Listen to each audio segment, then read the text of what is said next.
नमस्कार.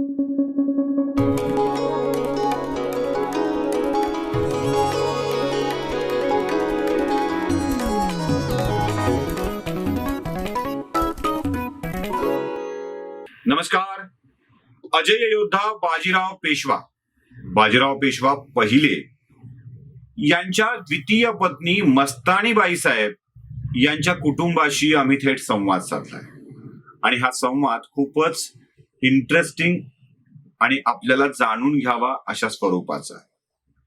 अनेक विषयावर त्यांनी आपलं मन मोकळं केलंय. हा संवाद आणि ही भेट आम्ही अॅनालायझरच्या प्रेक्षकांसाठी मुद्दाम घेऊन आलो. आम्ही सायंकाळच्या वेळी त्यांच्या घरी पोहोचलो. घरातली जवळपास सगळीच माणसं तिथे उपस्थित होती. नवाब साहेबांचा परिवार पूर्ण हजर होता. त्यांनी आदरातिथ्य केलं, स्वागत केलं. सगळ्यांची ते निवांत गप्पा मारायला बसले आणि अॅनालायझर कडून देखील नवाब साहेबांचं स्वागत करण्यात आलं. पेशवाईची टोपी, शाल आणि पुष्पगुच्छ देऊन नवाब साहेबांचं अॅनालायझर परिवाराच्या वतीनं आणि महाराष्ट्रातील लोकांच्या वतीनं स्वागत करण्यात आलं.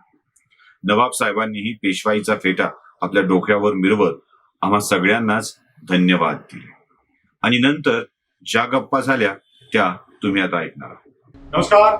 आता आपण भेटणार आहोत बाजीराव पेशवे यांच्या ओरिजिनल वंशाला, 10व्या पिढीचे बाजीरावांचे वंशज, ज्यांचं योगायोगाने नाव सुद्धा बाळाजी बाजीराव आहे.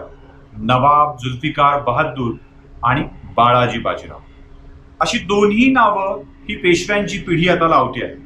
संपूर्ण महाराष्ट्राला कळलं पाहिजे की पेशव्यांचे वंशज कुठे आहेत, काय आहेत आणि त्यांना पेशव्यांच्या एकूणच घराण्याविषयी काय वाटतं. आपण त्यांच्याशी हिंदीत बोलणार आहोत कारण त्यांना समजणं सोपं व्हावं आणि त्यांना व्यक्त होणंही सोपं व्हावं, यासाठी भाषेची निवड मात्र हिंदीत करतो. आपका बहुत बहुत स्वागत है.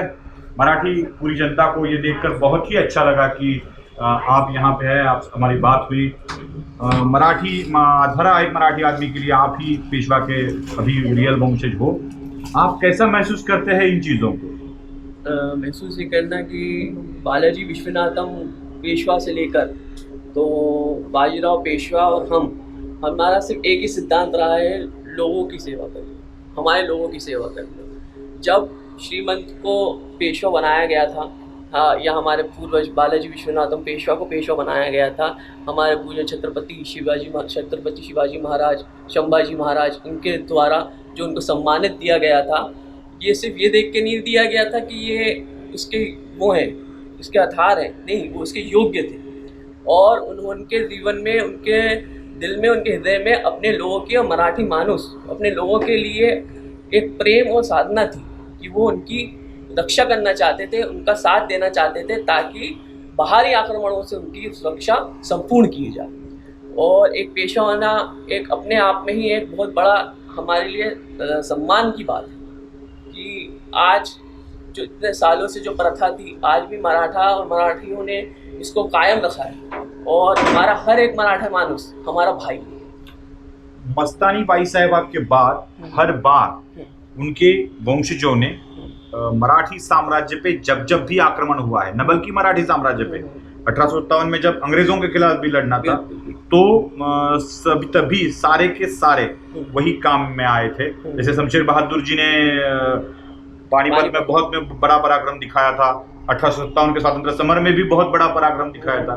जरा 1857 के समर के बारे में थोड़ा सा आप बता सकते हैं और कैसे कैसे आप तक ये पीढ़ी आती है, ये भी बता दीजिए. जी, 1857 की जो क्रांति है वो आप इस तरह से भी देख सकते हैं कि एक मराठी भाई ने एक मराठी बहन का साथ दिया. मतलब उस रानी लक्ष्मीबाई जो कि अंग्रेज़ों से पूर्ण तरह से घिरी हुई थी और उनको कहीं से कहीं तक किसी का सपोर्ट या सहारा नहीं था, तब एक एवं उनको अपने भाई, एक मराठी भाई जो कि नवाब अली बहादुर जो थे, जो बांदा के नवाब थे, उनकी याद आई. एक इसमें बहुत अच्छा किस्सा जुड़ा हुआ है जो हमारे पूर्वज हमें बताते थे. हमारे दादा से भी हमने काफ़ी हद तक सुना है उस चीज़ को कि जब रानी लक्ष्मीबाई का पत्र उनको मिला तो उस समय में दरबार लगा हुआ था. तो दरबार के दौरान ही उनको रानी लक्ष्मीबाई का पत्र लगा. उस ज़माने में एक अंग्रेज जनरल कोर्ट में था और ये उनके लिए एक ऑफ़र लेके आया था कि आप क्रांतिकारियों का साथ ना दें। यदि आपने क्रांतिकारियों का साथ दिया तो आपकी जो सल्तनत है वो हम अंग्रेजी सल्तनत में सम्मिलित हो जाएगी। और उसी टाइम रानी लक्ष्मीबाई का पत्र जो है वो उनको प्राप्त हुआ। एक डोरी थी, लाल डोरी, वहाँ लाल डोरी थी, उनने लाल डोरी को अपने हाथ में बांधा और उस अंग्रेज़ को दिखाया और कहा कि आपको पता है ये क्या चीज़ है? तो उनने अंग्रेज़ ने कहा what you saying your highness, हमें नहीं पता ये क्या है। तो उन्होंने कहा ये वो है एक बहन का विश्वास अपने भाई के लिए। मैंने कहा आज से ये डोरी मेरी ज़िंदगी की डोरी से बंधी हुई है और आज से मैं रानी लक्ष्मीबाई के सपूत हूँ, उसका भाई हूँ और उसका पूर्ण साथ हूँ। उसी टाइम उनने वो रिजेक्ट कर दिया। अभी वहां से आप तक कैसी कैसी पीढ़ियां चलती आई है? वहाँ से लेके जैसे नवाब अली बहादुर सेकंड ने जब वो विद्रोह करा, उसके बाद जंग हुई। जंग के बाद वो यहाँ पहुँचे, वो कालपी की तरफ गए। कालपी में से उन्होंने युद्ध की शुरुआत की। वहाँ से होते हुए उनको महू की तरफ पहुँचे। मेरे पास पूरा एक नक्शा है वॉर, जो कि नवाब अली बहादुर ने वॉर नक्शा बनाया था वॉर जोन का। अगर वो सही तरीके से अगर उसकी तामील की जाती, उसकी सही तरह से उसका रुख किया जाता तो आज हम 1857 में ही आज़ाद हो जाते। पर अफसोस की बात है कि कई ऐसे गद्दार थे हमारे देश में जो उनको तो गद्दारी का सामना करना पड़ा और नवाब अली बहादुर सेकंड को हार का सामना करना पड़ा और महू में उनको नज़रबंद कर दिया गया। वहाँ पे उनको फांसी की सज़ा हुई। फिर यहाँ पर जो महाराजा हमारे होलकर थे, जो श्रीमंत बाजीराव पेशवा की टाइम थी, यही उनकी अच्छी दोस्ती थी। सरदार थे और उनके अच्छे दोस्त भी थे, सरदार भी थे और साथी भी थे। तो उनको जब ये पता चला कि नवाब अली बहादुर द्वितीय जो है वो यहाँ महू में है और हमें इंदौर में इतने नकेट हैं, तो उनने वहाँ के जनरल से आग्रह करा कि नहीं, आप इनको इंदौर लेके आएँ और ये हमारे लिए बहुत ज़्यादा ज़रूरी है। क्योंकि ये हमारे पेशवा के पोते थे। हमारे पेशवा के पोत पे कोई आ जाए ये हमें बर्दाश्त हरगिज़ नहीं। तो उनने अंग्रेज़ों से कहा कि भैया आप इनको लेके आएँ यहाँ पे और इनको आप कतई फांसी का सज़ा नहीं दे सकते। यदि आपने इनको फांसी की सज़ा देंगे तो उत्तर और दक्षिण में दोनों तरफ, मध्य भारत और उत्तर भारत में विद्रोह शुरू हो जाएगा। जिस पे ऐसे अंग्रेज़ी सरकार ने रातों रात एक मीटिंग रखी और उसमें ये फैसला किया कि नवाब साहब बांदा को हमेशा के लिए इंदौर में ही नज़रबंद और उनकी अरान्य पीढ़ी को यहाँ पे नज़रबंद कर दिया जाएगा और यहाँ से बाहर नहीं जाने दिया जाएगा, उनकी रियासत से वापस नहीं दी जाएगी। अभी वो आपके कौन लगते थे? मतलब दादा परपोते थे वो बाजीराव जी के? जी, परपोते थे बाजीराव। अभी आप तक ये कैसे चलता आया पीढ़ी का, मतलब आपके पिताजी उनके पिताजी कैसे था? जी, मैं आपको इसको क्लियर कर देता हूँ। हाँ, हमारे जो दादा थे नवाब मोहम्मद अब्बास बहादुर, उनके जो पिताजी थे वो थे नवाब जमा बहादुर और फिर उनके जो पिताजी थे वो थे नवाब जुल्फ़िकार बहादुर तृतीय। फिर उसके बाद उनके वालिद साहब आए, उनके जो आए वो थे नवाब अली बहादुर सेकंड। ऐसे करके हम पूरी जनरेशन यहाँ तक आई। अभी कहीं भी महाराष्ट्र में आपका कभी जाना या किसी भी मराठा सरदार या किसी भी घराने से संबंध होता है? क्या आपको बुलाया जाता है? क्या आपको जाते हुए अच्छा लगता है? बिल्कुल, और हमें बुलाया तो हमें पता चला। अभी हमारा एक प्रिय दोस्त है जहाँ से पुणे से हमारी उससे मुलाकात हुई है, जिनका नाम है, आपने भी सुना होगा, पुष्कर पुराणिक। हाँ, पुष्कर पुराणिक जो है ये तो काफ़ी लोगों को नहीं पता है। पुष्कर पुराणिक लोग जो हैं वो किससे ताल्लुक़ रखते हैं, वो श्री बालाजी विश्वनाथम के भाई कृष्णा जी पुराणिक के साहबजादे परपोते हैं उनके। तो एक तरह से देखा जाए तो एक कज़न होने के नाते भी उनसे हमारा बहुत अच्छे ताल्लुक़ हुए। और अभी वो कुछ हमारे पिताजी के देहांत पर भी वो यहाँ पर आए थे, मुलाकात हुई थी उनसे। और इसके अलावा भी बहुत से लोग हैं जिनसे आज भी हमारे ताल्लुक़ वहाँ पे।